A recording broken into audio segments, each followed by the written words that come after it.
Alright guys, so we learned something interesting today.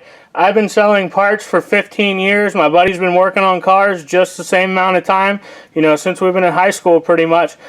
And I've never seen this. So this is what normal people would see when they pull a ball joint out of a package. It would have the boot right here, and that's what seals all the dust from getting in and all the dirt, so you don't end up mauling up the joint and everything in there. Well, Moog redesigned it, and you can see right there, this little rubber, they no longer have an external boot. It is an internal boot.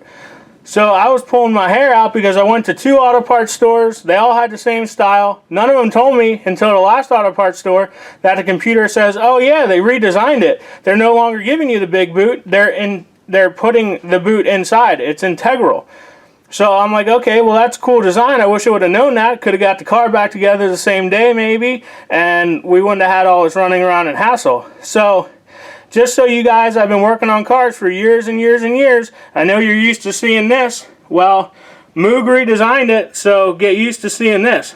So it does kind of look like it might work a little better. We'll see. My concern is guys that don't know what they're doing, they're going to over pressurize it with grease and just fill it with grease, and then they're going to blow it out. But the cool thing that looks like will happen is when you're using a pickle fork to separate them, you might not tear that boot. So you can reuse them in certain situations maybe. So it looks like it's kind of cool. We'll see how it works. We'll see what happens. I know Moog spends a lot of money in problem solving stuff, so I'm sure they got this all figured out.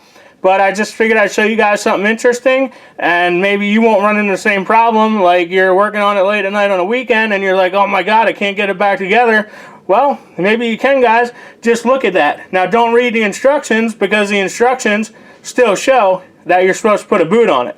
So just take a look at it, see if it's got that little seal in there, and you guys should be good to go if it does. So I'll see you in the next video, guys. Thanks for watching.